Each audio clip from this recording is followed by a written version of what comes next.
ਚੰਦ ਦਸਵੇਂ ਗੋਬਿੰਦ ਸਿੰਘ ਗੁਰੂ ਨਮੋ ਚਰਨ ਅਰਬਿੰਦ। ਜਿਸਮਹਿ ਅੰਮ੍ਰਿਤ ਗਿਆਨ ਹੈ ਮਾਨਕ ਭਗਤ ਵੈਰਾਗ। ਗੁਰੂ ਗ੍ਰੰਥ ਸਾਹਿਬ ਉਦਦ ਮੰਨੋ ਕਰ ਅਨਰਾਗ। ਸ੍ਰੀ ਗੁਰੂ ਸ਼ਬਦ ਕਮਾਏ ਜਿਨ ਜੀਤੇ ਪੰਚ ਵਿਕਾਰ। ਤਿਨ ਸੰਤਨ ਕੋ ਬੰਦਨਾ ਸਿਰ ਚਰਨਨ ਪਰ ਧਾਰ। ਮੁਖ ਉਚਰੈ ਸ਼ਾਸਤਰ ਖਟ ਪਿੰਗ ਗਿਰਨ ਚੜ ਜਾਏ। ਅੰਧ ਲਖੈ ਬਦਰੋ ਸੁਨੈ ਜੋ ਕਾਲ ਕਿਰਪਾ ਕਰੈ। कहाँ बुद्ध प्रभ तुच्छ हमारी वर्ण सकै महिमा जो तिहारी। हम न सगत कर सिफत तुम्हारी आप ले हो तुम कथा सुधारी। हम न सगत कर सिफत तुम्हारी आप ले हो तुम कथा सुधारी। सो कहो टल गुर सेविया अहनिस सहज सुभाए। दर्शन परसे गुरु कै जन्म मरण दुख जाए। दर्शन परसे गुरु कै जन्म मरण दुख जाए। हाँ जी। वाहिगुरु साहिब जी। श्लोक महला चौथा। सतगुर की सेवा निर्मली निर्मल जन होए सो सेवा घाले। जिन अंदर कपट विकार झूठ होए आप सच्चै वख कढे जजमाले। सतगुर की सेवा निर्मली निर्मल जन होए सो सेवा घाले। जिन अंदर कपट विकार झूठ होए आपे सच्चै वख कढे जजमाले। सचियार सिख वह सतगुर पास घालन कूड़ियार न लभनी कितै थाए भाले। जिन्ना सतगुर का आख्या सुखावै नाही तिना मोह भलेरे फिर है दइये गाले। जिन अंदर प्रीत नहीं हर केरी से किचरक वेराईयन मनमुख वे ताले। सतगुर नो मिलै सो आपना मन थाए रखै ओह आप वरतै अपनी वथ नाले। जन नानक इक ना गुर मेल सुख देवै इक आपे वख कढै ठगवाले। महला चौथा। जिन्ना अंदर नाम निधान हर तिनके काज दइए आदे रास। तिन चूकी मोहताजी लोकन की हर प्रभ अंग कर बैठा पास। जा करता वल ता सब को वल सब दर्शन देख करह सावास। साहो पात साहो सब हर का किया सब जन को आए करह रह रास। गुर पूरे की वड्डी वड्याई हर वड्डा सेव अतुल सुख पाया।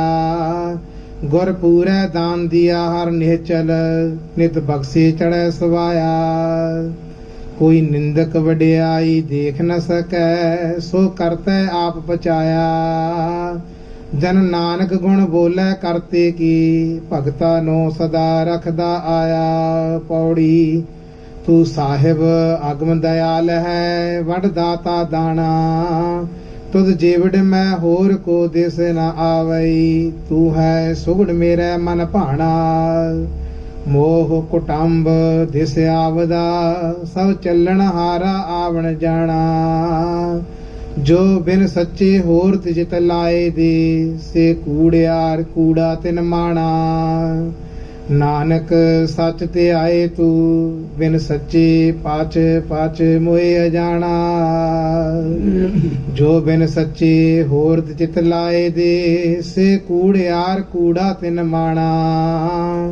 नानक सच ते आए तू बिन सच्चे पाच पाच मोए अजाना। ਸ਼ਲੋਕ ਮਹੱਲਾ ਚੌਥਾ। ਸਤਿਗੁਰ ਕੀ ਸੇਵਾ ਨਿਰਮਲੀ। ਵਾਹਿਗੁਰੂ ਜੀ ਕਾ ਖਾਲਸਾ ਵਾਹਿਗੁਰੂ ਜੀ ਕੀ ਫਤਿਹ। ਪਰਮ ਸਤਿਕਾਰਯੋਗ ਗੁਰੂ ਸਾਹਿਬ ਜੀ ਦੀ ਸ਼ਾਦੀ ਨਿਵਾਜੀ ਗੁਰੂ ਸਰੂਪ ਗੁਰੂ ਖਾਲਸਾ ਸਾਧ ਸੰਗਤ ਜੀਓ, ਆਪ ਸਰਬੱਤ ਸੰਗਤਾਂ ਸ਼ਾਮਾਂ ਦੇ ਵਕਤ ਗੁਰੂ ਨਾਨਕ ਦੇ ਪਾਵਨ ਦਰਬਾਰ ਵਿੱਚ ਪਹੁੰਚੇ ਹਾਂ। ਵਾਹਿਗੁਰੂ ਪਰਮੇਸ਼ਰ ਦੇ ਦਰ ਤੋਂ ਮਿਲੀ ਹੋਈ ਸਵਾਸਾਂ ਦੀ ਪੂੰਜੀ ਜੋ ਵਿਅਰਥੀ ਜਾ ਰਹੀ ਹੈ, ਉਹਨੂੰ ਸਫਲਾ ਕਰਨ ਵਾਸਤੇ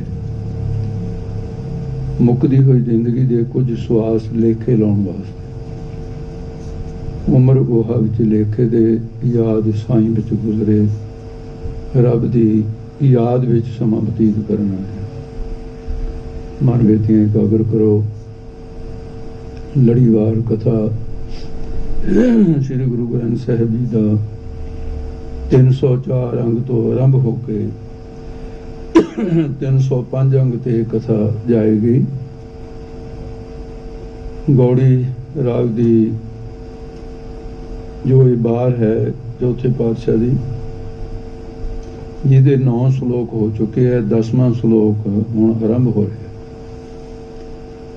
ਜਿਸ ਪ੍ਰਕਾਰ ਸਤਿਗੁਰੂ ਕਿਰਪਾ ਕਰਦੇ ਹੈ, ਆਓ ਰਲ ਮਿਲ ਕੇ ਵਿਚਾਰ ਕਰੀਏ। ਸਤਿਗੁਰੂ ਜੀ ਬਾਣੀ ਸਰੂਪ ਹੋ ਕੇ, ਸ਼ਬਦ ਰੂਪ ਹੋ ਕਰਕੇ ਆਪ ਸ਼ਹਿਨशाह ਜਿਵੇਂ ਉਪਦੇਸ਼ ਦੇ ਕਾਲ ਦੇ ਵਿੱਚ ਦਿੰਦੇ ਸੀ, ਉਸੇ ਤਰ੍ਹਾਂ ਹੁਣ ਸ਼ਬਦ ਰੂਪ ਦੇ ਵਿੱਚ ਹੋ ਕੇ ਦੇ ਰਹੇ। ਫਰਕ ਨਹੀਂ ਹੈ ਕੋਈ। ਬਾਣੀ ਗੁਰੂ, ਗੁਰੂ ਹੈ ਬਾਣੀ, ਵਿੱਚ ਬਾਣੀ ਅੰਮ੍ਰਿਤ ਸਾਰੇ। ਸੋ ਆਓ ਜਿਸ ਪ੍ਰਕਾਰ ਸਤਿਗੁਰੂ ਕਿਰਪਾ ਕਰਦੇ ਸੁਣੋ ਜੀ। ਸਤਿਗੁਰ ਕੀ ਸੇਵਾ ਨਿਰਮਲੀ। ਇਹ ਮਹਾਰਾਜ ਸਾਹਿਬ ਜੀ ਪ੍ਰਮਾਣ ਕਰਦੇ ਵੀ ਜਿਹੜੀ ਗੁਰੂ ਨਾਨਕ ਦੇ ਦਰ ਦੀ ਸੇਵਾ ਹੈ, ਨਿਰਮਲੀ, ਮਲੀ ਸ਼ਬਦ ਜਿਹੜਾ ਹੈ, ਮਲ ਸ਼ਬਦ, ਮਲੀ ਸ਼ਬਦ ਮੈਲ ਦਾ ਵਾਚਕ ਹੈ। ਨਿਰ ਸ਼ਬਦ ਹੈ ਜਿਹੜਾ ਉਹ ਤੋਂ ਨਿਖੇੜਦਾ ਰਹਿਤ, ਜਿਹੜੀ ਮੈਲ ਤੋਂ ਰਹਿਤ ਸੁੱਧ ਸਰੂਪ ਦਾ ਵਾਚਕ ਸ਼ਬਦ ਹੈ ਨਿਰਮਲੀ। ਸਤਿਗੁਰਾਂ ਦੀ ਸੇਵਾ ਨਿਰਮਲੀ ਕਿਵੇਂ ਹੈ? ਜਿਹੜੀ ਨਿਸ਼ਕਾਮ ਸੇਵਾ ਹੈ ਉਹ ਸਾਡੇ ਅੰਤਸ਼ਕਰਨ ਨੂੰ ਸ਼ੁੱਧ ਕਰਦੀ ਹੈ। ਇਸ ਕਰਕੇ ਸੇਵਾ ਨੂੰ ਨਿਰਮਲੀ ਕਿਹਾ। ਸਕਾਮ ਸੇਵਾ ਜਿਹੜੀ ਹੈ ਉਹ ਅੰਤਸ਼ਕਰਨ ਨੂੰ ਸ਼ੁੱਧ ਨਹੀਂ ਕਰਦੀ, ਨਿਸ਼ਕਾਮ ਸੇਵਾ ਕਰਦੀ ਹੈ। ਮੁਕਤੀ ਦੇ ਵਿੱਚ ਨਿਸ਼ਕਾਮ ਸੇਵਾ ਸਹਾਇਕ ਹੈ। ਬ੍ਰਹਮ ਗਿਆਨ ਦੀ ਪ੍ਰਾਪਤੀ ਚ ਨਿਸ਼ਕਾਮ ਸੇਵਾ ਹੀ ਸਹਾਇਕ ਹੈ। ਸੋ ਸੇਵਾ ਕਰਤ ਹੋਏ ਨਿਸ਼ਕਾਮੀ ਤਿਸ ਕੋ ਹੋਤ ਪ੍ਰਾਪਤ ਸੁਆਮੀ। ਇਹ ਨਿਰਮਲੀ ਤਾਂ ਕਿਹਾ। ਪਰ ਇਹ ਸੇਵਾ ਨੂੰ ਕੌਣ ਕਰ ਸਕਦਾ ਦੱਸਦੇ ਹਨ। ਨਿਰਮਲ ਜਨ ਹੋਏ ਸੋ ਸੇਵਾ ਘਾਲੇ। ਜੇ ਸੇਵਾ ਨਿਰਮਲੀ ਹੈ ਤਾਂ ਫਿਰ ਕਰਨ ਵਾਲਾ ਵੀ ਨਿਰਮਲ ਚਾਹੀਦਾ। ਕਹਿਣ ਤੋਂ ਭਾਵ ਇਹ ਜਿਹੜਾ ਸੁੱਧ ਮਨ ਦੇ ਨਾਲ ਸੇਵਾ ਕਰਨੀ ਹੈ, ਮਨ ਦੇ ਵਿੱਚ ਮੈਲ ਰੱਖ ਕੇ ਸੇਵਾ ਕਰਨੀ ਹੈ, ਉਹ ਸੇਵਾ ਸੁੱਧ ਸੇਵਾ ਨਹੀਂ, ਮਲਣ ਸੇਵਾ ਹੈ। ਇਸ ਕਰਕੇ ਮਨ ਨੂੰ ਸੁੱਧ ਕਰਕੇ ਸੇਵਾ ਕਰਨੀ। ਸੇਵਾ ਕਰਦੇ ਹੋਏ ਆਪਣੀਆਂ ਅੱਖਾਂ ਨੂੰ ਬੇਕਾਰ ਤੋਂ ਬਚਾ ਕੇ ਰੱਖਣਾ, ਕੰਨਾਂ ਨੂੰ ਨਿੰਦਿਆ ਤੋਂ ਬਚਾ ਕੇ ਰੱਖਣਾ, ਜੀਵ ਨੂੰ ਝੂਠ ਬੋਲਣ ਤੋਂ ਬਚਾ ਕੇ ਰੱਖਣਾ। ਤੇ ਜੇ ਸੇਵਾ ਵੀ ਕਰੀ ਜਾ ਰਿਹਾ ਹੈ, ਕਾਮ ਨਾ ਬਿਸਰਿਓ, ਕ੍ਰੋਧ ਨਾ ਬਿਸਰਿਓ, ਲੋਭ ਨਾ ਛੂਟਿਓ ਦੇਵਾ, ਪਰ ਨਿੰਦਾ ਮੁਖ ਤੇ ਨਹੀਂ ਛੂਟੀ, ਨੇ ਫਲ ਭਈ ਸਭ ਸੇਵਾ। ਇਸ ਕਰਕੇ ਇਹ ਸੇਵਾ ਦੀ ਮਰਿਆਦਾ ਦੱਸੀ ਹੈ। ਜਿਹੜਾ ਸੁੱਧ ਹੈ, ਸੁੱਧ ਹੋ ਕੇ ਸੇਵਾ ਕਰਦਾ ਹੈ, ਇਹ ਸੇਵਾ ਦੀ ਘਾਲਣਾ ਘਾਲਦਾ ਹੈ, ਉਹ ਸੇਵਾ ਫਿਰ ਸਤਿਗੁਰੂ ਕੀ ਸੇਵਾ ਸਫਲ ਹੈ। ਜੇ ਕੋ ਕਰੈ ਚਿਤ ਲਾਏ। ਵਿੱਚ ਦੁਨੀਆ ਸੇਵ ਕਮਾਈ ਹੈ, ਅੰਦਰ ਕਹਿ ਵੈਸਨ ਪਾਈ ਹੈ। ਸੇਵਾ ਬੜ ਮੁੱਲਾ ਗੁਣ ਹੈ। ਇਸ ਕਰਕੇ ਮਹਾਰਾਜ ਸਾਹਿਬ ਸੱਚੇ ਪਾਤਸ਼ਾਹ ਫਰਮਾਨ ਕਰਦੇ ਨੇ। ਹਾਂਜੀ। ਜਿਨ ਅੰਦਰ ਕਵਟ ਵਿਕਾਰ ਝੂਠ। ਇਹ ਔਖਾ ਵਿਸਰਾਮ ਹੈ। ਜਿੱਥੇ ਹੁਣ ਗਿਆਨੀ ਸਿੰਘ ਜੀ ਨੇ ਲਾਇਆ ਹੈ, ਇੱਥੇ ਵਿਸਰਾਮ ਲੱਗਦਾ ਹੈ। ਜਿਨ੍ਹਾਂ ਦੇ ਅੰਦਰ ਅੰਦਰ ਤੋਂ ਭਾਵ ਅੰਤਸ਼ਕਰਨ ਵਿੱਚ, ਜਿਨ੍ਹਾਂ ਦੇ ਮਨ ਵਿੱਚ ਇਹ ਵਿਕਾਰ ਇੱਕ ਕਪਟ ਹੈ। ਕਪਟ ਕੀ ਹੈ? ਛਲ ਹੈ। ਬਾਹਰ ਤੋਂ ਕੁਝ ਦਿਖਾਵਾ ਤੇ ਅੰਦਰ ਕੁਝ ਹੋਰ ਹੈ, ਬਾਹਰ ਕੁਝ ਹੋਰ ਹੈ। ਜਿਨ ਮਨ ਹੋਰ ਮੁਖ ਹੋਰ ਸੇ ਕਾਂਡੇ ਕੱਚਿਆ, ਤੇ ਉਹ ਕਪਟ ਕਰਦੇ ਆ। ਜਿਹੜੇ ਕਪਟ ਕਰਦੇ, ਜਿਨ੍ਹਾਂ ਦੇ ਅੰਦਰ ਕਪਟ ਹੈ, ਛਲ ਹੈ, ਇਹ ਵਿਕਾਰ ਹੈ। ਜਾਂ ਇੱਕ ਤਾਂ ਕਪਟ ਹੋ ਗਿਆ, ਇੱਕ ਕਾਮ ਕ੍ਰੋਧ ਲੋਭ ਅਹੰਕਾਰ ਵਿਕਾਰ ਹੋ ਗਏ, ਇੱਕ ਝੂਠ ਹੈ। ਜਿਨ੍ਹਾਂ ਦੇ ਅੰਦਰ ਐਸਾ ਹੈ, ਓਏ ਆਪੇ ਸੱਚੈ ਵਖ ਕੱਢੇ ਜਜਮਾਲੇ। ਉਹ ਫਿਰ ਸੱਚੇ ਪਰਮਾਤਮਾ ਨੇ ਆਪ ਹੀ ਉਹ ਜਿਹੜੇ ਨਾ ਸੰਗਤ ਤੋਂ ਵਕ ਕੱਢ ਦਿੱਤੇ, ਜਣੀ ਦਿਖਾ ਦਿੱਤਾ ਵੀ ਇਹ ਦਿਖਾਵੇ ਦੀ ਸੇਵਾ ਕਰਨ ਵਾਲੇ, ਉਹਨਾਂ ਦੇ ਕਰਤੱਵ ਦਿਖਾ ਦਿੱਤੇ। ਜਜਮਾਲੇ ਦੇ ਦੋ ਅਰਥ ਹੈ ਸੰਪਰਦਾ ਚ। ਜਜਮਾਲੇ ਦਾ ਇੱਕ ਅਰਥ ਹੈ ਤੇ ਕੋੜਾ, ਯਾਨੀ ਜਿਹੜਾ ਜਿਹਨੂੰ ਜਿਸਮ ਦੇ ਉੱਤੇ ਕੋੜ ਹੋ ਗਿਆ, ਪੈਰ ਦੇ ਅੰਗੂਠੇ ਤੋਂ ਲੈ ਕੇ ਸਿਰ ਦੀ ਚੋਟੀ ਤੱਕ ਜਿਹਨੂੰ ਕੋੜ ਹੋ ਗਿਆ, ਤੇ ਉਹਨੂੰ ਕੋੜਾ ਕਹਿੰਦੇ ਆ। ਉਹਨੂੰ ਜਜਮਾਲੇ, ਬੋਲੀ ਹੈ ਵੱਖਰੀ ਵੱਖਰੀ। ਉਹ ਜਜਮਾਲਾ ਮਤਲਬ ਜਿਹੜਾ ਕੋੜੀ ਹੈ, ਕੋੜੀ ਤੋਂ ਭਾਵ ਹੈ। ਤੇ ਜਿਵੇਂ ਕੋੜੀ ਬੰਦੇ ਨੂੰ ਕੋਈ ਕੋਲ ਨਹੀਂ ਬੈਠਣ ਦਿੰਦਾ, ਕਹਿੰਦੇ ਉਹ ਵੀ ਫਿਰ ਸੰਗਤ ਦੇ ਵਿੱਚ ਨਹੀਂ ਬਹਿ ਸਕਦੇ, ਜਜਮਾਲੇ ਹੋ ਗਏ। ਕੋੜੀ ਦੇ ਲਹੂ ਪੀਕ ਵਗਦਾ ਹੈ ਤੇ ਉਹਨਾਂ ਦੇ ਕਾਮ ਕ੍ਰੋਧ ਦੀ ਲਹੂ ਪੀਕ ਵਗਦੀ ਹੈ, ਕੋਈ ਬਹੁਤਾ ਫਰਕ ਨਹੀਂ। ਉਹਨਾਂ ਦੀ ਬਿਰਤੀ ਕਾਮਾਤਰ ਰਹਿੰਦੀ ਹੈ। ਤੇ ਇਸ ਕਰਕੇ ਦੂਸਰਾ ਇਹਦਾ ਅਰਥ ਹੈ ਜਜਮਾਲੇ ਦਾ, ਜੱਜ ਨਾਮ ਪੂਜਾ ਦਾ ਹੁੰਦਾ ਹੈ। ਜੱਜ, ਜੱਜ ਕਾਜ, ਭਾਈ ਗੁਰਦਾਸ ਨੇ ਬਹੁਤ ਵਰਤਿਆ ਸ਼ਬਦ। ਤੇ ਜਜਮਾਲੇ ਦਾ ਅਰਥ ਹੈ ਜੱਜ ਜਮਾ ਮਾਲੇ, ਤੇ ਮਾਲੇ ਦਾ ਅਰਥ ਹੈ ਮੈਲ, ਜਿਹਦੀ ਪੂਜਾ ਦੀ ਮੈਲ ਖਾਣ ਵਾਲੇ, ਮਸੰਦ ਆਦ, ਉਹਨਾਂ ਨੂੰ ਵੀ ਜੱਜ ਮਾਲੇ। ਇਹ ਅਰਥ ਸੰਪਰਦਾ ਦੇ ਵਿੱਚ ਐਸੇ ਕੀਤਾ ਜਾਂਦਾ ਇਸ ਦਾ। ਹਾਂਜੀ, ਇਸ ਪ੍ਰਕਾਰ ਜਿਹੜੇ ਨੇ ਉਹ ਫਿਰ ਵੱਖਰੇ ਕੱਢ ਦਿੱਤੇ ਹਨ ਜੀ। ਸਚਿਆਰ ਸਿੱਖ ਵਹਿ ਸਤਿਗੁਰ ਪਾਸ ਘਾਲਨ, ਜਿਹੜੇ ਭਾਈ ਸੱਚ ਬੋਲਣ ਵਾਲੇ, ਨਿਸ਼ਕਪਟ ਵਰਤਣ ਵਾਲੇ, ਹਰ ਵਕਤ ਦਇਆ ਧਰਮ ਪਾਲਣ ਵਾਲੇ, ਸੱਚ ਦਾ ਘਰ ਹੀ ਬਣੇ ਹੋਏ ਨੇ। ਰਾਰਾ ਤੇ ਲੱਲਾ ਸਵਰਨੀ ਅੱਖਰ ਮੰਨਿਆ। ਸਚਿਆਰ ਦੇ ਵਿੱਚੋਂ, ਰਾਰੇ ਦੇ ਵਿੱਚੋਂ ਲੱਲਾ ਮੰਨ ਕੇ ਸੱਚ ਦਾ ਆਲਾ ਨਾਮ ਕਰਦਾ ਹੁੰਦਾ ਹੈ। ਸੱਚ ਦਾ ਘਰ ਹੀ ਬਣੇ ਹੋਏ। ਤੇ ਉਹ ਜਿਹੜੇ ਸਚਿਆਰ ਸਿੱਖ ਵਹਿ ਸਤਿਗੁਰ ਪਾਸ ਘਾਲਣ, ਉਹ ਸਤਿਗੁਰਾਂ ਦੀ ਹਜ਼ੂਰੀ ਦੇ ਵਿੱਚ ਫਿਰ ਘਾਲਣਾ ਘਾਲਦੇ ਐ।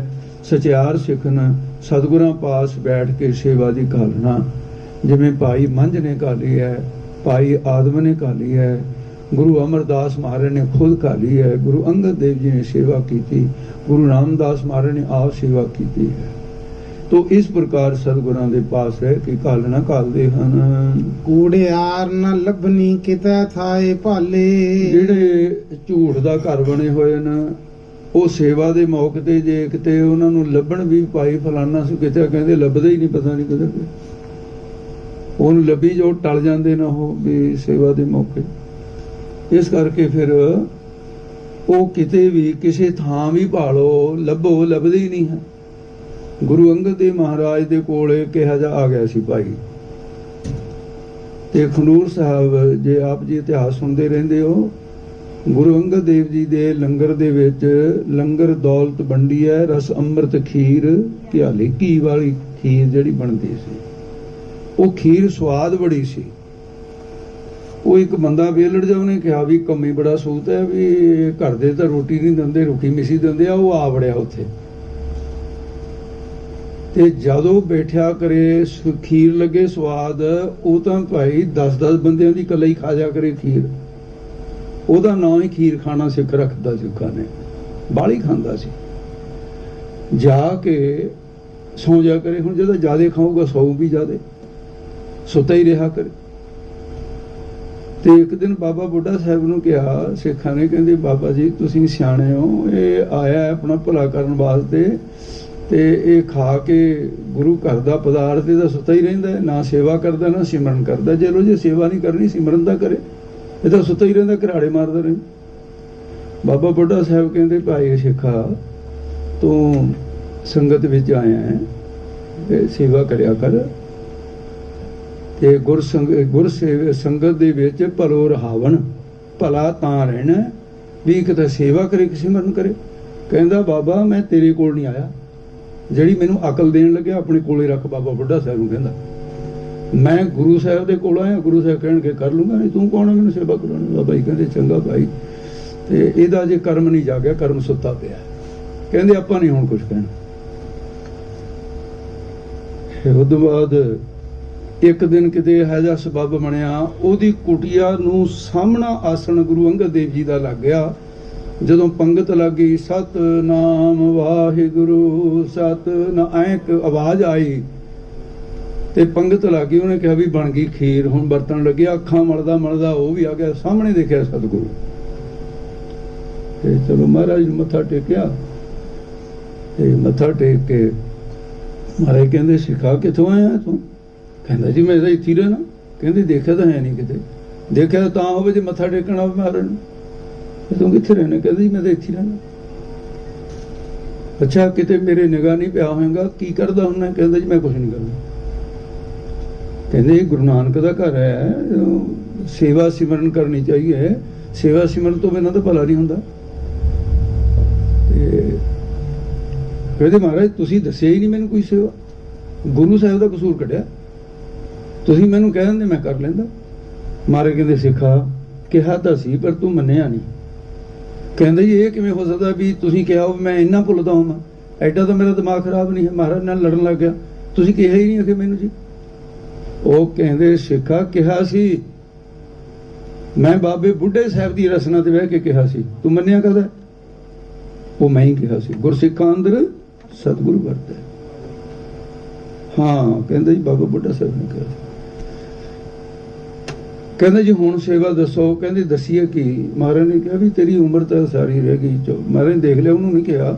ਮਹਾਰਾਜ ਨੇ ਦੇਖਿਆ ਵੀ 8 ਪੈਰਾਂ ਹੀ ਤਾਂ ਉਮਰ ਰਹਿੰਦੀ, ਹੁਣ ਤਾਂ ਸੇਵਾ ਨਹੀਂ ਕਰਨੀ ਉਹਦੇ ਕੋਲ। ਚਲੋ ਵਿਚਾਰਾ ਭਾਵੇਂ ਖੀਰ ਖਾਂਦਾ ਰਿਹਾ ਹੈ, ਪਰ ਇਹ ਵੀ ਫਿਰ ਵੀ ਗੁਰੂ ਨਾਨਕ ਦੇ ਘਰ। ਮਹਾਰਾਜ ਨੇ ਕਿਹਾ ਵੀ ਇਹਦਾ ਭਲਾ ਕਰ ਦਈਏ। ਕਹਿੰਦੇ ਜੇ ਸੇਵਾ ਦੱਸੀ ਕਰੇਗਾ? ਕਹਿੰਦਾ ਜੀ ਕਰੂੰਗਾ। ਕਹਿੰਦੇ ਦੇਖ ਲੈ ਗੁਰਸੇਵਾ ਗੁਰਪੀਰਾਂ ਕੀ ਚਾਕੜੀ ਮਹਾ ਕਰੜੇ ਸੁਖ। ਕਹਿੰਦਾ ਜੀ ਨਹੀਂ, ਕਹਿ ਕੇ ਤਾਂ ਦੇਖੋ। ਮਾਰੇ ਕਹਿੰਦੇ ਜਾ ਜੰਗਲੀ ਲੱਕੜਾਂ ਇਕੱਠੀਆਂ ਕਰਕੇ ਚਿਖਾ ਬਣਾ ਲੈ, ਅੱਗ ਲਾ ਕੇ ਉਹਦੇ ਵਿੱਚ ਬਹਿ ਜਾ, ਸੜ ਕੇ ਮਰ ਜਾ। ਢਿੱਲਾ ਜਾ ਹੋ ਕੇ ਬਹਿ ਗਿਆ। ਕਹਿੰਦਾ ਕਿਹੜੀ ਸੇਵਾ ਅੱਜ ਤੱਕ ਕਿਸੇ ਗੁਰੂ ਨੇ ਨਹੀਂ ਦੱਸੀ? ਬੋਲਿਆ ਤਾਂ ਨਹੀਂ ਹੈ। ਫਿਰ ਹੁਣ ਖੀਰ ਕਿੱਥੇ ਲੰਘਦੀ ਆ? ਫਿਰ ਬੁੜ ਕਰਦਾ ਨਿਕਲ ਗਿਆ ਉੱਥੇ। ਕਹਿੰਦਾ ਇਹਨਾਂ ਨੇ ਮੇਰੀ ਖੀਰ ਨਹੀਂ ਜਰੀ। ਕਹਿੰਦਾ ਮੇਰੇ ਗੁਰ ਭਾਈਆਂ ਨੇ ਮੈਨੂੰ ਕਹਿੰਦਾ ਗੁਰੂ ਸਾਹਿਬ ਤੋਂ ਹੁਕਮ ਦਵਾ ਦਿੱਤਾ ਕਿ ਲੈ ਇਹ ਵੀ ਕੋਈ ਗੱਲ ਹੋਈ, ਸੜ ਕੇ ਮਰ ਜਾ। ਪਰ ਹੁਣ ਕਰਾਂ ਕੀ? ਚਲੋ ਜੀ ਬਚਨ ਤਾਂ ਮੰਨਣਾ ਪਊਗੀ। ਜਾ ਕੇ ਚਿਖਾ ਬਣਾ ਲਈ, ਚਿਖਾ ਬਣਾ ਕੇ ਅੱਗ ਵੀ ਲਾ ਲਈ, ਪਰ ਵਿੱਚ ਨਹੀਂ ਵੜ ਹੁੰਦਾ, ਦੁਆਲੇ ਘੁੰਮੀ ਜਾਂਦਾ। ਪਰ ਇਹ ਆ ਗਿਆ ਮੇਰਾ ਚੋਰ, ਬੜਾ ਧਾੜ ਵੀ ਸੀ ਮੰਨਿਆ ਹੋਇਆ ਇਸ ਇਲਾਕੇ ਦਾ। ਉਹਨੇ ਕਿਹਾ ਵੀ ਓਹੋ, ਅੱਗੇ ਚੋਰ ਵੀ ਦਇਆਵਾਨ ਹੁੰਦੇ ਸੀ ਵੀ ਵਿਚਾਰੇ ਦਾ ਕੋਈ ਸੰਬੰਧੀ ਮਰ ਗਿਆ, ਇਕੱਲੇ ਹੀ ਆ, ਸੰਸਕਾਰ ਕਰਨ ਨਾਲ ਵੀ ਚਲੋ ਮੈਂ ਇਹਦਾ ਦੁੱਖ ਵੰਡਾ ਲਾਂ। ਉਹ ਚੋਰੀ ਕਰਕੇ ਆਇਆ ਸੀ, ਪਿੱਛੇ ਪੁਲਿਸ ਲੱਗੀ ਸੀ ਉਹਦੇ। ਉਹ ਕਹਿੰਦਾ ਭਾਈ ਕੀ ਭਾਣਾ ਵਰਤ ਗਿਆ? ਕਹਿੰਦਾ ਜੀ ਬਸ ਜਿਹੜਾ ਵਰਤਣਾ ਸੀ ਵਰਤ ਗਿਆ। ਕਹਿੰਦਾ ਗੁਰੂ ਭਾਈਆਂ ਦੀ ਮਿਹਰਬਾਨੀ। ਕਿਹਾ ਵੀ ਕਿਸੇ ਨੇ ਮਰਵਾਤਾ ਕੋਈ ਦਾ? ਕਹਿੰਦੇ ਅੱਛਾ ਇਹ ਚਿਖਾ ਦੇ ਵਿੱਚ ਜਿਹੜਾ ਮਰਿਆ ਕੌਣ ਹੈ, ਕਿਹਦੀ ਚਿਖਾ? ਕਹਿੰਦਾ ਚਿਖਾ 'ਚ ਤਾਂ ਬੜੇ ਹੀ ਨਹੀਂ ਅਜੇ ਜਿਹਦੀ ਚਿਖਾ ਹੈ। ਕਹਿੰਦਾ ਇਹ ਕੀ ਗੱਲ, ਕਿਹਦੀ ਚਿਖਾ? ਕਹਿੰਦਾ ਮੇਰੀ ਹੈ, ਗੁਰੂ ਨੇ ਕਹਿਤਾ ਚਿਖਾ ਬਣਾ ਕੇ ਮੇਰਾ ਜਾਨ ਬੜ। ਕਹਿੰਦੇ ਕਿਹਾ ਕੀ ਸੀ? ਕਹਿੰਦੇ ਸਿੱਖਾ ਤੇਰਾ ਭਲਾ ਹੋ ਜਾਵੇ। ਉਹ ਕਹਿੰਦਾ ਵੀ ਗੱਲ ਸੁਣ, ਚੋਰ ਦਾ ਮਨ ਬਦਲ ਗਿਆ। ਉਹਨੇ ਕਿਹਾ ਸਾਰੀ ਜ਼ਿੰਦਗੀ ਜਿਹੜੀ ਰਹਿ ਗਈ ਇਹ ਵੀ ਤਾਂ ਇਹੀ ਕੰਮ ਕਰਨਾ ਦੇ, ਅੱਜ ਮੌਕਾ ਹੈ, ਚੋਰੀਆਂ ਵੀ ਬਖਸ਼ੀਆਂ ਜਾਣਗੀਆਂ। ਉਹ ਕਹਿੰਦਾ ਵੀ ਤੂੰ ਐਂ ਕਰ, ਗੁਰੂ ਦਾ ਬਚਨ ਵੇਚ ਲੈ, ਮੈਨੂੰ ਸੌਦਾ ਕਰ ਲੈ। ਹੈ ਕੀ? ਕਹਿੰਦਾ ਮੇਰੇ ਕੋਲ ਆ ਧਨ ਹੈ, ਕਹਿੰਦਾ 3 ਪੁਸਤਾਂ ਨਹੀਂ ਮੁੱਕਣਾ, ਤੂੰ ਆ ਬਚਨ ਮੈਨੂੰ ਦੇ, ਕਰ ਖੰਡੂਰ ਸਾਹਿਬ ਕਰੀ ਨੂੰ ਮੂੰਹ, ਕਹਿ ਦੇ ਕਿ ਸੱਚੇ ਪਾਤਸ਼ਾਹ ਜਿਹੜਾ ਇਹ ਖੀਰ ਖਾਣੇ ਨੂੰ ਬਚਨ ਦਿੱਤਾ ਸੀ ਮੈਂ ਮੇਰੇ ਚੋਰ ਨੂੰ ਦਿੱਤਾ, ਇਹਦਾ ਫਲ ਇਹਨੂੰ ਮਿਲੇ। ਤੇ ਚੋਰ ਕਹਿੰਦਾ ਮੈਂ ਵੜਦਾ ਚਿਖਾ 'ਚ ਤੇ ਤੂੰ ਫੜ ਮਾਲ ਆਪਣਾ। ਕਹਿੰਦਾ ਕਿਹਾ ਜਾ ਮੂਰਖ ਬੰਦਾ, ਮਰਨ ਨੂੰ ਤਿਆਰ ਹੋਇਆ। ਚਲੋ ਜਿਹਨੇ ਮਿੰਟ ਇੱਕ ਲਾਇਆ ਉਹ ਤਾਂ ਫਟਾਫਟ ਜਦੇ ਅਰਦਾਸ ਕਰਕੇ ਕਹਿੰਦਾ ਗਰੀਬ ਨਵਾਜ਼ ਸਾਰੀ ਜ਼ਿੰਦਗੀ ਨਰਕਾਂ 'ਚ ਵੀ ਤਾਂ ਜਾ ਕੇ ਸੜਨੇ ਸੀ, ਪਰ ਮੈਂ ਤੇਰੇ ਭਾਣੇ 'ਚ ਅੱਗ 'ਚ ਸੜਨ ਲੱਗਿਆ। ਛਾਲ ਮਾਰ ਚੱਕਦੇ। ਉਹ ਉੱਥੋਂ ਨੱਠਿਆ, ਪਿੱਛੋਂ ਪੁਲਿਸ ਲੱਗੀ ਸੀ, ਪੁਲਿਸ ਨੇ ਫੜ ਲਿਆ। ਪੈੜ ਦਬਦੀ ਹੈ, ਕਹਿੰਦੇ ਵੀ ਕਿੱਥੇ ਫੜ ਜਾ, ਕਹਿੰਦਾ ਜੀ ਮੈਂ ਤਾਂ ਚੋਰੀ ਨਹੀਂ ਕਰੀ। ਕਹਿੰਦੇ ਤਲਾਸ਼ੀ ਦੇ ਮਾਲ, ਕਹਿੰਦੇ ਆਹ ਦੇਖ ਤਾਂ ਬਥੇਰਾ ਕਹੀਂ ਗਿਆ, ਉਹਨੇ ਕਰੀ, ਉਹਨੇ ਕਹਿੰਦਾ ਚਲੋ ਉਧਰ। ਉਹਨੂੰ ਫੜ ਕੇ 8 ਪੈਰਾਂ ਦੇ ਵਿੱਚ ਫਾਂਸੀ ਦੇ ਦਿੱਤੀ, ਸੂਲੀ ਤੇ ਟੰਗ ਦਿੱਤਾ। ਮਰਿਆ ਉਨੇ ਚਿਰ ਦੇ ਵਿੱਚ ਮਨਮੁਖ ਚੰਚਲ ਸਿੱਖ ਕੋ ਸਿੱਖੀ ਉਲਟੀ ਹੋ ਗਈ ਸਿੱਖੀ। ਜਿਹੜਾ ਚੋਰ ਸੀ ਉਹਦੇ ਵਾਸਤੇ ਵਿਵਾਨ ਆ ਗਿਆ, ਸਵਰਗ ਨੂੰ ਚਲਿਆ ਗਿਆ, ਤੇ ਜਿਹੜਾ ਸਿੱਖ ਸੀ ਭਾਈ ਉਹ ਸੂਲੀ ਤੇ ਟੰਗਿਆ ਗਿਆ ਤੇ ਨਰਕਾਂ ਨੂੰ ਚਲਿਆ ਗਿਆ। ਮੇਰਾ ਚੁੱਪ ਜਿਹੜਾ ਸੀ ਉਹ ਚੋਰੀ। ਹਾਂ, ਇੱਕ ਹਿੰਦੀ ਦੀ ਤਾਰੀਖ ਦੇ ਵਿੱਚ ਸੰਤ ਗਿਆਨੀ ਗੁਰਬਚਨ ਸਿੰਘ ਜੀ ਨੇ ਉਹਦਾ ਹਵਾਲਾ ਦਿੱਤਾ ਹੈ। ਹਿੰਦੀ ਦੀ ਤਾਰੀਖ ਵਿੱਚ ਲਿਖਿਆ ਹੈ ਕਿ ਅੱਗ ਨੇ ਸਾੜਿਆ ਨਹੀਂ ਸੀ ਉਹਨੂੰ, ਗੁਰੂ ਦੀ ਕਿਰਪਾ ਹੋ ਗਈ, ਕਿਉਂਕਿ ਉਹਦੀ ਤਾਂ ਪਰਲਬ ਰਹਿੰਦੀ ਸੀ, ਉਹਦੀ ਮੁੱਕੀ ਸੀ ਜਿਹੜਾ ਸੂਲੀ ਤੇ ਚੜਿਆ। ਉਹ ਆ ਕੇ ਕਹਿੰਦਾ ਗਰੀਬ ਨਵਾਜ਼ ਸਤਿਗੁਰੂ, ਕਹਿੰਦੇ ਕੌਣ ਹੈ? ਕਹਿੰਦੇ ਜੀ ਚੋਰ ਹੈ। ਕਹਿੰਦੇ ਬਈ ਲੱਗਦਾ ਨਹੀਂ ਹੈ। ਕਹਿੰਦਾ ਮੇਰਾ ਚੋਰ ਹੈ, ਜਿਹੜਾ ਬਚਨ ਸੀ ਮੈਂ ਉਹ ਮੰਨ ਕੇ ਅੱਗ ਨੇ ਮੈਨੂੰ ਸਾੜਿਆ ਨਹੀਂ। ਕਹਿੰਦੇ ਬਈ ਜਿਹੜਾ ਗੁਰੂ ਦਾ ਬਣ ਜਾਂਦਾ ਅੱਗ ਕਾਹਨੂੰ ਸਾੜਦੀ ਆ ਉਸ ਨੂੰ? ਜਲ ਡੋਬ ਨਹੀਂ ਸਕਦਾ, ਅੱਗ ਸਾੜ ਨਹੀਂ ਸਕਦੀ। ਗੁਰ ਕਾ ਬਚਨ ਬਸੇ ਜੀਏ ਨਾਲੇ, ਜਲ ਨਹੀਂ ਡੂਬੈ ਤਸਕਰ ਨਹੀਂ ਲੈ ਪਾਹੇ ਨਾ ਸਖਤ ਜਾਵੇ। ਇਹ ਗੁਰੂ ਦੇ ਬਚਨਾਂ ਦੀ ਬਰਕਤ ਹੈ। ਇਸ ਕਰਕੇ ਇਹ ਜਿਹੜੇ ਇਹੋ ਜਿਹੇ ਲੋਕ ਹਨ ਉਹ ਤਾਂ ਲੱਭਦੇ ਨਹੀਂ ਵੀ ਕਿੱਥੇ ਆ ਸੇਵਾ ਦੇ ਮੌਕੇ, ਜਿਵੇਂ ਖੀਰ ਖਾਣਾ ਨਹੀਂ ਸੀ ਲੱਭਦਾ। ਜਿਨ੍ਹਾਂ ਸਤਿਗੁਰ ਕਾ ਆਖਿਆ ਸਿਖਾਵੈ ਨਾਹੀ, ਜਿਨ੍ਹਾਂ ਨੂੰ ਸਤਿਗੁਰੂ ਦਾ ਕਿਹਾ ਹੋਇਆ ਬਚਨ, ਕਹੀ ਹੋਈ ਸਿੱਖਿਆ ਸਿਖਾਉਂਦੀ ਚੰਗੀ ਨਹੀਂ ਲੱਗਦੀ। ਸਿਖਾਉਣਾ ਚੰਗਾ ਲੱਗਣਾ ਹੁੰਦਾ, ਨਹੀਂ ਚੰਗੀ ਲੱਗਦੀ। ਤਿਨਾ ਮੋਹ ਭਲੇਰੇ ਫਿਰ ਹੈ ਦਈਏ ਗਾਲੇ। ਹੁਣ ਇਹਦੇ ਭਲੇਰੇ ਦਾ ਜਿਹੜਾ ਅਰਥ ਹੈ ਸੰਪਰਦਾ ਦੇ ਵਿੱਚ ਤਾਂ ਫਟਕਾਰਿਆ ਹੋ ਰਿਹਾ ਵੀ ਕਰਦੇ ਆ। ਫਿਰ ਭਾਈ ਕਾਹਨ ਸਿੰਘ ਨਾਭਾ ਨੇ ਦਾ ਅਰਥ ਕੀਤਾ ਹੈ ਵੀ ਦੇਖਣ ਨੂੰ ਤਾਂ ਭਲੇਰੇ ਭਲੇ ਮਾਨਸ ਜੇ ਲੱਗਦੇ ਆ, ਭਲਾ ਮੂੰਹ ਹੈ। ਤੇ ਅਰਥ ਇਹ ਵੀ ਸਹੀ ਹੈ, ਠੀਕ ਹੈ, ਆਪਾਂ ਇਹਦਾ ਖੰਡਨ ਨਹੀਂ ਕਰ ਸਕਦੇ। ਮਿਹਨਤ ਨਾਲ ਲਿਖਿਆ ਉਹਨੇ ਵੀ, ਕਿਤੇ ਕਿਤੇ ਭਾਵੇਂ ਠੇਡੇ ਖਾਦੇ ਨੇ ਪਰ ਇਹ ਵਧੀਆ ਅਰਥ ਹੈ ਉਹਨਾਂ ਨੇ ਕੀਤਾ। ਉਹਨਾਂ ਦੇ ਮੂੰਹ ਤਾਂ ਭਾਵੇਂ ਭਲੇਰੇ ਦਿਖਦੇ ਆ, ਮੂੰਹ ਭਲੇਰੇ ਦਿਸ ਰਿਹਾ ਹੈ, ਫਿਰੇ ਪਰ ਅੱਗੇ ਕੀ ਹੈ ਬੋਲਦੇ ਜੀ, ਫਿਰ ਹੈ ਦਈਏ ਗਾਲੇ। ਤੇ ਉਹ ਤਾਂ ਭਾਈ ਪ੍ਰੇਰਕ ਨੇ ਗਾਲ ਦਿੱਤੇ, ਜਿਵੇਂ ਕੋਈ ਚੀਜ਼ ਗਲ ਜਾਂਦੀ ਹੈ ਨਾ ਫਿਰ ਉਹ ਕੱਖ ਤੇ ਨਹੀਂ ਰਹਿੰਦੀ, ਨਰਕਾਂ 'ਚ ਗਾਲ ਦਿੱਤੇ। ਇਹ ਜਿਹੜਾ ਭਾਈ ਕਿਤੇ ਵੀ ਦੱਦਾ ਮੁਕਤਾ ਹੋਵੇ ਤੇ ਯਈਆ ਹੋਵੇ, ਯਈ ਨੂੰ ਹੋਵੇ ਸਿਹਾਰੀ ਲੱਗੀ ਹੋਈ, ਇਹ ਪਾਠ ਔਖਾ ਹੈ ਬੋਲਣਾ। ਤੇ ਇਹਦੇ ਵਿੱਚ ਇਹ ਦੱਸਿਆ ਜਾਂਦਾ ਹੁੰਦਾ ਹੈ ਵੀ ਇਹ ਜੇ ਸੁੱਧ ਪਾਠ ਬੋਲਣਾ ਇਹ ਤਾਂ ਯਈਏ ਦੇ ਥਾਂ ਤੇ 2 ਈੜੀਆਂ ਦੀ ਕਲਪਨਾ ਕਰ ਲਓ। ਪਹਿਲੀ ਈੜੀ ਨੂੰ ਬਿਹਾਰੀ ਲੱਗੀ ਹੋਵੇ, ਦੂਜੀ ਈੜੀ ਨੂੰ ਸਿਹਾਰੀ ਲੱਗੀ ਹੋਵੇ। ਜਿਵੇਂ 2 ਈੜੀਆਂ ਬਿਹਾਰੀ ਸਿਹਾਰੀ ਵਾਲੀਆਂ ਬੋਲਣਗੀਆਂ, ਐਉਂ ਇੱਥੇ ਯਈਆ ਬੋਲੂਗਾ। 29 ਕਿਸਮ ਦੀ ਵਰਤੋਂ ਹੈ ਯਈਏ ਦੀ ਗੁਰੂ ਗ੍ਰੰਥ ਸਾਹਿਬ। ਸੋ ਇਸ ਕਰਕੇ ਇਹਨੂੰ ਇਸ ਤਰੀਕੇ ਨਾਲ ਬੋਲਣਾ ਜੇ ਗਿਆਨੀ ਸਿੰਘ ਨੇ ਬੋਲਿਆ। ਤੇ ਉਹ ਪ੍ਰੇਰਕ ਵਾਹਿਗੁਰੂ ਨੇ ਗਾਲ ਦਿੱਤੇ ਨਰਕਾਂ ਵਿੱਚ। ਜਿਨ ਅੰਦਰ ਪ੍ਰੀਤ ਨਹੀਂ ਹਰ ਕੇਰੀ, ਜਿਨ੍ਹਾਂ ਦੇ ਅੰਦਰ ਵਾਹਿਗੁਰੂ ਦੀ ਪ੍ਰੀਤੀ ਨਹੀਂ ਹੈ ਤੇ ਉੱਪਰ ਤੋਂ ਪ੍ਰੀਤਮਾਨ ਹੋ ਕੇ ਦਿਖਾਉਂਦੇ ਆ, ਦਿਖਾਵੇ ਦੀ ਪ੍ਰੀਤ ਕਰਦੇ ਆ, ਸੱਚੀ ਪ੍ਰੀਤੀ ਨਹੀਂ ਹੈ। ਤੇ ਉਹਨਾਂ ਦਾ ਹਾਲ ਕੀ ਹੈ? ਸੇ ਕਿਚਰਕ ਵੇਰਾਈਨ ਮਨਮੁਖ ਬੇਤਾਲੇ। ਉਹ ਤਾਂ ਮਨਮੁਖ ਨੂੰ ਭਾਈ ਕਿੰਨੀ ਕਿ ਦੇਰ ਤਾਂ ਵੇਰਾਈਆਂ ਦਾ ਅਰਥ ਹੁੰਦਾ ਹੈ, ਇਹਦਾ ਸੌਖਾ ਜਿਹਾ ਅਰਥ ਸਮਝ ਆ ਜੂ ਸਾਰਿਆਂ ਦੇ। ਤੇ ਬੱਚਾ ਰੋਂਦਾ ਹੋਵੇ, ਉਹ ਬਿਲਕਦਾ ਹੈ ਬੱਚਾ, ਉਹਨੂੰ ਜਿਹੜਾ ਬਿਲਕਦੇ ਨੂੰ ਚੁੱਪ ਕਰਾਉਣਾ ਨਾ, ਲਾੜ ਜਾ ਦੇ ਦੇ ਕੇ ਇਹਨੂੰ ਬਰਾਉਣਾ, ਜਿਹੜਾ ਇਹ ਵਿਰਾਈਆਂ ਕਹਿੰਦੇ ਨੇ ਉਹਨੂੰ ਉਸ ਬੋਲੀ ਦੇ ਵਿੱਚ ਨਾ। ਉਹਨੂੰ ਥੋੜਾ ਜਿਹਾ ਪਚਕਾਰ ਨਾ ਵੀ ਤੂੰ ਰੋ ਨਾ ਕੋਈ ਨਹੀਂ, ਤੈਨੂੰ ਆਹ ਚੀਜ਼ ਦੇਣਾ ਆਹ। ਕਿੰਨੀ ਕੁ ਦੇਰ ਤਾਂ ਮਨਮੁਖਾਂ ਨੂੰ ਤੁਸੀਂ ਵਿਰਾਈਆਂ ਪਚਕਾਰਦੇ ਰਹੋਗੇ, ਕਿਉਂਕਿ ਉਹ ਤਾਂ ਐਸੇ ਨਾ ਵੀ ਇੱਕ ਮਨਮੁਖ ਬੇਤਾਲੇ। ਮਨਮੁਖ ਜਿਹੜੇ ਨੇ ਉਹ ਬੇਤਾਲੇ। ਜਿਹੜਾ ਤਾਲ ਦੇ ਵਿੱਚ ਗਾਉਣਾ ਹੈ ਉਹ ਤਾਂ ਹੁੰਦਾ ਸੋਭਨੀਕ, ਸੁਰ ਵਿਹੀਨ ਵਿਖ ਗਾਏ। ਜਿਹੜਾ ਸੁਰ ਹੋਰ ਹੈ ਤੇ ਬੋਲਦਾ ਹੋਰ ਪਾਸੇ, ਬਾਜਾ ਹੋਰ ਪਾਸੇ ਜਾਂਦਾ ਤੇ ਭਾਈ ਦੀ ਹੋਰ ਪਾਸੇ ਜਾਂਦਾ। ਰਾਗੀ ਸਿੰਘ ਉਹ ਬੇਤਾਲਾ ਗਾਉਣਾ ਕਹਿੰਦੇ ਨੇ, ਸੁਰ ਵਿਹੀਨ ਵਿਖ, ਉਹ ਵਿਉ ਬਣਦਾ ਗਾਣਾ ਜਿਹੜਾ ਵੀ ਗਾਇਆ ਜਾਂਦਾ ਹੈ। ਇਹ ਸਰੂਪ ਰੂਪੀ ਤਾਲ ਤੋਂ ਖੁੰਝੇ ਹੋਏ ਬੇਤਾਲੇ ਨੇ। ਉਹਨਾਂ ਦਾ ਜੀਵਨ ਤਾਲ ਦੇ ਵਿੱਚ ਨਹੀਂ, ਸੁਰ 'ਚ ਨਹੀਂ ਹੈ, ਬੇਸੁਰਾ ਹੋ ਗਿਆ। ਸਤਿਗੁਰ ਨੂੰ ਮਿਲੇ ਸੋ ਆਪਣਾ ਮਨ ਥਾਏ ਰੱਖੈ। ਜਿਹੜੇ ਭਾਈ ਸਤਿਗੁਰੂ ਨੂੰ ਮਿਲਦੇ ਆ ਉਹ ਆਪਣਾ ਮਨ ਇਸਤਤ ਟਿਕਾ ਵਿੱਚ ਰੱਖਦੇ, ਸ਼ਬਦ ਹੀ ਟਿਕਾ ਕੇ ਰੱਖਦੇ ਨੇ। ਉਹ ਆਪ ਵਰਤੈ ਆਪਣੀ ਵਥ ਨਾਲੇ। ਉਹ ਆਪਣੀ ਵਥ ਦਾ ਅਰਥ ਹੈ ਵਸਤੂ। ਵਸਤੂ ਕੀ ਹੈ? ਸਾਡੀ ਭਾਈ ਆਤਮਾ। ਉਹ ਆਤਮਕਦਰਸ਼ੀ ਬਣ ਜਾਂਦੇ ਨੇ, ਉਹਦੇ ਨਾਲ ਵਰਤਦੇ ਰਹਿੰਦੇ ਨੇ, ਭਾਵ ਕਿ ਆਤਮਾ ਦੀ ਲਖਤਾ ਹੋ ਗਏ।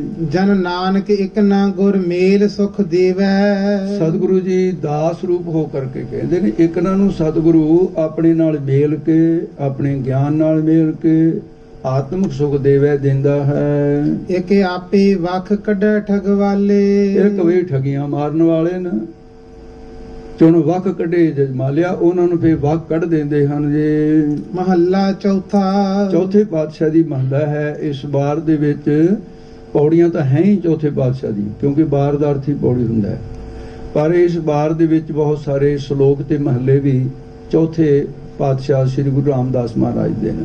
ਅੱਗੇ ਮਹੱਲਾ ਉਚਾਰਨ ਕਰਦੇ ਜੀ। ਜਿਨ੍ਹਾਂ ਅੰਦਰ ਨਾਮ ਨਿਧਾਨ ਹਰ।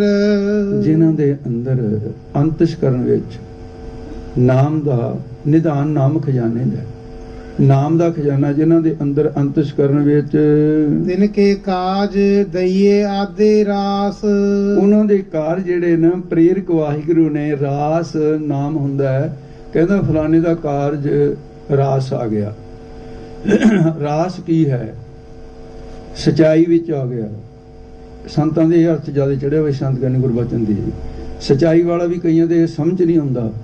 ਦਰੁਸਤ ਨੂੰ ਕਹਿੰਦੇ ਨੇ, ਠੀਕ ਨੂੰ ਕਹਿੰਦੇ ਨੇ। ਰਾਸ ਆ ਗਿਆ, ਦਰੁਸਤ ਹੋ ਗਿਆ ਕਾਰਜ, ਵਿਘਨ ਨਹੀਂ ਪਿਆ ਉਹਦੇ ਵਿੱਚ। ਉਹਨਾਂ ਦੇ ਕਾਰਜ ਸਾਰੇ ਵਿਘਨ ਵਿਨਾਸ਼ਨ ਸਭ ਦੁਖ ਨਾਸਨ, ਸਤਿਗੁਰ ਨਾਮ ਦਰੜਾਇਆ, ਹੋਏ ਪਾਪ ਭਏ ਸਭ ਪਾਵਨ, ਜਨ ਨਾਨਕ ਸੁਖ ਕਰਾ। ਉਹਨਾਂ ਦੇ ਕਾਰਜ ਮੁਕਤੀ ਰੂਪੀ ਕਾਰਜ ਰਾਸ ਆ ਗਿਆ, ਜੰਮਣ ਮਰਨ ਤੋਂ ਰਹਿਤ ਹੋ ਗਏ। ਇਹ ਕਾਰਜ ਰਾਸ ਆ ਗਿਆ, ਗਿਆਨ ਦਾ ਬ੍ਰਹਮ ਗਿਆਨ ਹੋ ਗਿਆ। ਤਿਨ ਚੂਕੀ ਮੁਹਤਾਜੀ ਲੋਕਨ ਕੀ। ਮੁਹਤਾਜੀ ਅਧੀਨਗੀ ਹੁੰਦੀ ਹੈ, ਮੁਸ਼ੰਦਗੀ ਕਹਿੰਦੇ ਚੁੱਕ ਦਿੱਤੀ ਲੋਕਾਂ ਦੀ ਮੁਸ਼ੰਦਗੀ। ਮਾਨੋ ਕੀ ਟੇਕ ਬ੍ਰਿਥੀ ਸਭ ਜਾਨ, ਦੇਵਨ ਕੋ ਏਕ ਹੈ ਭਗਵਾਨ। जिसके दिए रहे अगाए बहुर न तृष्णा लागे है, मारा रख एको आप, मानो के कुछ नाम। तिसका हुक्म बुझ सुख होए, तिसका नाम रख कंठ पर। सिमर सिमर सिर पर सोई, नानक ਅੱਗੇ ਦੱਸਦੇ ਹਨ ਜੀ। ਹਰ ਪ੍ਰਭ ਅੰਗ ਕਰ ਬੈਠਾ ਪਾਸ। ਉਹਨਾਂ ਦਾ ਹਰੀ ਪਰਮੇਸ਼ਰ ਵਾਹਿਗੁਰੂ ਅੰਗ ਨਾਮ ਪੱਖ ਦਾ ਹੈ, ਪੱਖ ਕਰਕੇ ਉਹਨਾਂ ਦਾ ਤਾਂ ਪਾਸ ਹੀ ਬੈਠਾ। ਜਿਵੇਂ ਪ੍ਰਹਲਾਦ ਦੇ ਹਰ ਵੇਲੇ ਰੱਖਿਆ ਕਰਦਾ ਸੀ, ਔਰ ਕਿਹੜੇ ਕਿਹੜੇ ਸੰਤਾਂ ਭਗਤਾਂ ਦੀ ਰੱਖਿਆ ਕੀਤੀ ਹੈ। ਬੇਅੰਤੀ ਸਤਿਯੁਗ ਤੋਂ ਲੈ ਕੇ ਹੁਣ ਤੱਕ ਇਤਿਹਾਸ ਬਣਿਆ ਹੋਇਆ ਹੈ। ਉਹਨਾਂ ਦੇ ਤਾਂ ਪਾਸ ਹੀ ਰਹਿੰਦਾ ਹੈ। ਸਦਾ ਅੰਗ ਸੰਗੇ ਅਭੰਗੰਗ ਵਿਭੂਤੇ, ਗੁਰੂ ਮੇਰੇ ਸੰਗ ਸਦਾ ਹੈ ਨਾਲੇ, ਗੁਰੂ ਉਹਨਾਂ ਦੇ ਸੰਗ ਰਹਿੰਦਾ। ਜਾਂ ਕਰਤਾ ਵੱਲ ਤਾਂ ਸਭ ਕੋ ਵੱਲ। ਕਰਤਾ ਸ੍ਰਿਸ਼ਟੀ ਨੂੰ ਰਚਣ ਵਾਲਾ ਵਾਹਿਗੁਰੂ ਜਿਹਦੇ ਪੱਖ ਵਿੱਚ ਹੋ ਗਿਆ ਹੈ। ਜਾਂ ਤੂੰ ਮੇਰੇ ਵੱਲ ਤਾਂ ਕਿਆ ਮੋਸ਼ੰਗਾ, ਤੂੰ ਸਭ ਕੁਝ ਮੈਨੂੰ ਸੌਂਪਿਆ। ਉਹ ਜਿਹਦੇ ਵੱਲ ਹੋ ਜਾਂਦਾ ਹੈ, ਜਿਹਦੇ ਕਰਤਾ ਵੱਲ ਹੋ ਗਿਆ, ਤਾਂ ਸੰਸਾਰ ਵੀ ਉਹਦੇ ਪੱਖ ਵਿੱਚ ਹੁੰਦਾ ਹੈ। ਸੰਸਾਰ ਉਹਦਾ ਵਿਰੋਧ ਕਰੇ ਕਿ ਨਹੀਂ ਕਰ ਸਕਦਾ, ਬਲਕਿ ਪੱਖ ਵਿੱਚ ਹੋ ਜਾਂਦਾ ਹੈ। ਸਭ ਦਰਸ਼ਨ ਦੇਖ ਕਰ ਹੈ ਸਾਬਾਸ। ਸਾਰੇ ਉਸ ਮਹਾਪੁਰਸ਼ ਦੇ ਦਰਸ਼ਨ ਕਰਕੇ ਧੰਤਾ ਯੋਗ ਸ਼ਬਦ ਕਹਿੰਦੇ ਹੈ। ਸਾਬਾਸ ਕਹਿੰਦੇ ਨੇ, ਧੰਤਾ ਨੂੰ ਕਹਿੰਦੇ, ਸ਼ਲਾਘਾ ਕਰਦੇ ਨੇ। ਸਾਹੂ ਪਾਤ ਸਾਹੂ ਸਭ ਹਰ ਕਾ ਕੀਆ। ਤੇ ਇਹਦੇ ਚ ਸ਼ਾਹੂਕਾਰ, ਪਾਤਸ਼ਾਹ, ਬਾਦਸ਼ਾਹ, ਇਹ ਹੈ ਤਾਂ ਵਾਹਿਗੁਰੂ ਦੇ ਕੀਤੇ ਹੋਏ ਭਾਈ। ਪਰਮੇਸ਼ਰ ਨੇ, ਵਾਹਿਗੁਰੂ ਨੇ ਕੀਤੇ ਨੇ। ਸਭ ਜਨ ਕੋ ਆਏ ਕਰਹਿ ਰਹਿ ਰਾਸ। ਇਹ ਜਨ ਉਸ ਰੱਬ ਦੇ ਸੇਵਕ ਦੇ ਕੋਲ ਆ ਕੇ ਰਹਿ ਰਾਸ ਕਰਦੇ ਆ। ਰਹਿ ਰਾਸ ਕੀ ਹੁੰਦੀ ਹੈ? ਰਹੁ ਰੀਤੀ ਦੇ ਅਨੁਸਾਰ, ਮਰਜ਼ਾਦਾ ਦੇ ਅਨੁਸਾਰ ਆ ਕੇ ਸ਼ਲਾਘਾ ਕਰਦੇ ਆ ਕਿ ਗੁਰਸਿੱਖਾ ਤੂੰ ਧੰਨ ਹੈ। ਬ੍ਰਹਮ ਗਿਆਨੀ ਕੋ ਖੋਜੇ ਮਹੇਸ਼ਰ, ਨਾਨਕ ਬ੍ਰਹਮ ਗਿਆਨੀ ਆਪ ਪਰਮੇਸ਼ਰ। ਉਹਦੀ ਸਾਹੋ ਬੋਲਦੇ ਹੋ ਇੱਕ ਵਾਰੀ ਫਿਰ। ਸਭ ਜਨ ਕੋ ਆਏ ਕਰਹਿ ਰਹਿ ਰਾਸ। ਇੱਥੋਂ ਲੈਣਾ ਸਾਹੋ ਪਾਤ ਸਾਹ। ਹਾਂਜੀ, ਸਾਹੋ ਸ਼ਾਹੂਕਾਰ ਕੌਣ? ਕੰਬੇਰ ਭੰਡਾਰ। ਕੰਬੇਰ ਹੈ ਜਿਹੜਾ ਦੇਵਤਿਆਂ ਦਾ ਭੰਡਾਰੀ ਹੈ। ਤੇ ਪਾਤਸ਼ਾਹ ਦੀ ਨਿਆਈ ਕੌਣ ਹੈ? ਬਰਮਾ। ਉਹ ਵੀ ਕੰਬੇਰ ਭੰਡਾਰੀ ਵੀ ਤੇ ਬਰਮਾ ਵੀ ਆ ਕੇ ਨਾ ਕੀ ਕਰਦੇ ਆ, ਤੇ ਜਾ ਕੇ ਨਮਸਕਾਰਾਂ ਕਰਦੇ ਰਹੋ ਰੀਤੀ ਦੇ ਅਨੁਸਾਰ ਕਿ ਤੂੰ ਧਨ ਹੈ। ਇਹ ਦੇਵਤੇ ਜਿਨ੍ਹਾਂ ਨੂੰ ਲੋਕ ਪੂਜਦੇ ਆ, ਉਹ ਗੁਰਸਿੱਖਾਂ ਨੂੰ ਪੂਜਦੇ ਆ। ਇਸ ਕਰਕੇ ਕਿਹਾ। ਹਾਂਜੀ, ਗੁਰ ਪੂਰੇ ਕੀ ਵੱਡੀ ਵਡਿਆਈ। ਪੂਰੇ ਗੁਰੂ ਦੀ ਭਾਈ ਵਡਿਆਈ ਵੀ ਵੱਡੀ ਹੈ। ਸਭ ਤੇ ਵੱਡਾ ਸਤਿਗੁਰ ਨਾਨਕ ਜਿਨ ਕਲ ਰਾਖੀ ਮੇਰੀ, ਉਹਦੀ ਵਡਿਆਈ ਸ਼ੋਭਾ ਵੀ ਵੱਡੀ ਹੈ। ਇਹ ਸੰਸਾਰ ਦੇ ਗੁਰੂ ਨਾਨਕ ਤੋਂ ਵੱਡਾ ਕੋਈ ਨਹੀਂ ਹੈ। ਹਰ ਸਭ ਦੇ। ਵੱਡਾ ਸੇਵ ਤੁਲ ਸੁਖ ਪਾਇਆ। ਜਿਨ੍ਹਾਂ ਨੇ ਗੁਰੂ ਨਾਨਕ ਨੂੰ ਵੱਡੇ ਨੂੰ ਸੇਵਿਆ ਉਹਨਾਂ ਨੇ ਸੁਖ ਕਿਹੜਾ ਪਾਇਆ? ਅਤੁੱਲ, ਜਿਹੜਾ ਬੁੱਧ ਰੂਪ ਤੱਕੜੀ ਸ਼ਾਸਤਰ ਪ੍ਰਮਾਣ ਰੂਪ ਬੱਟੇ ਪਾ ਕੇ ਤੋਲ ਨਹੀਂ ਸਕਦੀ, ਅਤੁੱਲ ਸੁਖ ਹੈ ਤੇ ਮਿਣਿਆ ਜੀ ਨਹੀਂ ਜਾ ਸਕਦਾ, ਤੋਲਿਆ ਨਹੀਂ ਜਾ ਸਕਦਾ। ਤੇ ਐਸਾ ਸੁਖ ਉਹਨਾਂ ਨੂੰ ਆਤਮਿਕ ਆਨੰਦ ਪ੍ਰਾਪਤ ਹੁੰਦਾ ਹੈ। ਗੁਰ ਪੂਰੈ ਦਾਨ ਦਿਆ ਹਰ ਨਿਹਚਲ। ਪੂਰੇ ਗੁਰੂ ਨੇ ਨਾਮ ਦਾ ਦਾਨ ਦਿੱਤਾ, ਗਿਆਨ ਦਾ ਦਾਨ ਦਿੱਤਾ, ਅਚਲਤਾ ਦਾ ਉਹ ਦਾਨ ਦਿੱਤਾ, ਆਤਮਿਕ ਦਾਨ ਦਿੱਤਾ ਹੈ ਜਿਹੜਾ ਚਲਾਏਮਾਨ ਨਹੀਂ ਹੁੰਦਾ। ਨਿਤ ਬਖਸ਼ੇ ਚੜ੍ਹੈ ਸਵਾਇਆ। ਉਹ ਬਖਸ਼ਿਸ਼ ਜਿਹੜੀ ਹੈ ਦਿਨ ਦਿਨ ਚੜੇ ਸਵਾਇਆ, ਨਾਨਕ ਹੋਤ ਨਾ ਘਾਟ। ਇਹ ਫਿਰ ਬਖਸ਼ਿਸ਼ ਵੱਧਦੀ ਜਾਂਦੀ ਹੈ, ਘਟਦੀ ਨਹੀਂ ਹੈ। ਕੋਈ ਨਿੰਦਕ ਵਡਿਆਈ ਦੇਖ ਨ ਸਕੈ। ਜਿਹੜਾ ਨਿੰਦਕ ਹੁੰਦਾ ਵਡਿਆਈ ਨਹੀਂ ਦੇਖ ਸਕਦਾ। ਤੇ ਪਰ ਜਸ ਕੀ ਪਾਵਕ ਵਿਖੇ ਭਸਮ ਹੋਤ ਹੈ ਨੀਚ, ਤਾਂ ਤੇ ਨਿੰਦਿਆ ਕਰਤੇ ਹੈ ਪਰ ਅਪ ਜਸ ਕੀ ਕੀਚ। ਸ਼ਾਸਤਰ ਇਹ ਕਹਿੰਦਾ ਹੈ ਪਰਾਏ ਦੀ ਜਿਹੜੀ ਨਿੰਦਿਆ, ਇਹ ਕਹਿੰਦੇ ਉਹਦੇ ਚਿੱਕੜ 'ਚ ਫਸਿਆ ਹੋਇਆ ਨਿੰਦਕ। ਪਰਾਏ ਦਾ ਜਸ ਹੈ ਜਿਹੜਾ ਨਿੰਦਕ ਦੇ ਹਿਰਦੇ ਦੇ ਵਿੱਚ ਅੱਗ ਬਾਲ ਦਿੰਦਾ, ਕਹਿੰਦਾ ਉਹ ਮੇਰੇ ਤੂੰ ਇਹਦੀ ਉਸਤਤ ਕਰਦਾ, ਮੇਰੇ ਤਾਂ ਅੱਗ ਬਲਦੀ ਹੈ ਇਹਦਾ ਨਾਂ ਸੁਣ ਕੇ। ਆਖੇ ਉਹ ਜਿਹੜਾ ਹੈ ਨਾ ਪਰਜਸ ਕੀ ਪਾਵਕ ਵਿਖੇ ਭਸਮ ਹੋਤੇ ਨਹੀਂ, ਆਪ ਹੀ ਭਸਮ ਹੋਈ ਜਾਂਦੇ ਨੇ ਆਪਣੀ ਅੱਗ 'ਚ। ਤਾਂ ਤੇ ਨਿੰਦਿਆ ਕਰਤੇ ਹੈ ਪਰ ਅਪਜਸ ਕੀ ਕੀਚ, ਸੰਸਕ੍ਰਿਤ ਦੇ ਕੀਚ ਕਹਿੰਦੇ ਚਿੱਕੜ ਨੂੰ। ਉਹ ਅਪਜਸ ਦੇ ਚਿੱਕੜ 'ਚ ਫਸੇ ਹੋਏ ਨੇ, ਆਪ ਹੀ ਲਿਬੜੇ ਹੋਏ ਹਨ। ਸੋ ਕਰਤਾ ਆਪ ਪਚਾਇਆ। ਉਹਦਾ ਕਰਤੇ ਨੇ ਮਾਰ ਕੇ ਪਚਾ ਦਿੱਤਾ, ਸੜ ਭਜ ਦਿੱਤਾ ਨਰਕਾਂ 'ਚ। ਜਨ ਨਾਨਕ ਗੁਣ ਬੋਲੇ ਕਰਤੇ ਕੀ। ਮਾਰੇ ਕਹਿੰਦੇ ਮੈਂ ਕਰਤੇ ਪੁਰਖ ਦੇ ਗੁਣ ਬੋਲਿਆ। ਗੁਰੂ ਸਾਹਿਬ ਜੀ ਕਹਿੰਦੇ, ਗੁਰੂ ਰਾਮਦਾਸ ਜੀ, ਮੈਂ ਲੋਕਾਂ ਦੀ ਵਡਿਆਈ ਨਹੀਂ ਕਰ ਰਿਹਾ ਦੇਵੀ ਦੇ, ਕਰਤੇ ਪੁਰਖ ਦੀ ਵਡਿਆਈ ਹੈ ਬਾਣੀ 'ਚ। ਭਗਤਾਂ ਨੂੰ ਸਦਾ ਰੱਖਦਾ ਆਇਆ। ਭਗਤਾਂ ਨੂੰ ਸਤਜੁਗ ਤੋਂ ਲੈ ਕੇ ਹਰ ਜੁਗ ਜੁਗ ਭਗਤੋ ਪਾਇਆ, ਪੈਜ ਰੱਖਦਾ ਆਇਆ ਰਾਮ ਰਾਜੇ। ਜੁਗਾਂ ਜੁਗਾਂਤਰਾਂ ਪੈਜ ਨਾਮ ਇੱਜ਼ਤ ਦਾ, ਇੱਜ਼ਤ ਰੱਖਦਾ ਆਇਆ ਹੈ। ਭਗਤਾਂ ਦੀ ਪਰਮੇਸ਼ਰ ਵਾਹਿਗੁਰੂ ਰੱਖਦਾ ਆਇਆ ਹੈ। ਇਸ ਕਰਕੇ ਸਦਾ ਹੀ, ਅੱਜ ਤੋਂ ਨਹੀਂ ਧੁਰਾਂ ਤੋਂ ਹੀ ਰੱਖਦਾ ਹੈ। ਉਹਦੇ ਮੈਂ ਗੁਣ ਬੋਲ ਰਿਹਾ ਜਿਹਦਾ ਸਦਾ ਹੀ ਰੱਖਦਾ, ਇੱਜ਼ਤ ਰੱਖਦਾ ਆਇਆ ਹੈ। ਜਿਹੜੀ ਪਤ ਹੈ ਇਹ ਕੋਈ ਆਪਣੀ ਆਪ ਨਹੀਂ ਢੱਕ ਸਕਦਾ। ਬਹੁਤ ਪੁਰਾਣੀ ਬਾਤ ਹੈ। ਮੈਂ ਅਕਾਲ ਤਖਤ ਸਾਹਿਬ ਦੇ ਜਥੇਦਾਰ ਨੂੰ ਇੱਕ ਗੁਰਬਾਣੀ ਦੀਆਂ ਤੁਕਾਂ ਇਕੱਠੀਆਂ ਕਰਕੇ ਮੈਂ ਕਹਿੰਦੀ ਵੀ ਆਹ ਜਿਹੜੀ ਹੈ ਮੇਰਾ ਵਿਚਾਰ ਬਣਿਆ ਕਿ ਜਿਹੜਾ ਸ਼੍ਰੋਮਣੀ ਕਮੇਟੀ ਨੇ ਡੰਡੇ ਦੇ ਨਾਲ ਅਕਾਲ ਤਖਤ ਦਾ ਡੰਡਾ ਦਿਖਾ ਕੇ, ਜਿਵੇਂ ਠਾਣਾ ਦਿਖਾ ਕੇ ਠਾਣੇ ਦਾ ਪੈਸੇ ਦੇ ਕੇ ਅਗੇ ਜੀ ਆਹ ਮਰਜ਼ਾਦਾ ਲਾਗੂ ਕਰੋ, ਇਹ ਅਕਾਲ ਤਖਤ ਦੀ ਮਰਜ਼ਾਦਾ। ਮੈਂ ਕਿਹਾ ਵੀ ਇਹ ਬੰਦਿਆਂ ਦੀ ਬਣਾਈ ਮਰਜ਼ਾਦਾ ਅਕਾਲ ਤਖਤ ਦੀ ਕਿੱਥੋਂ ਹੋ ਗਈ?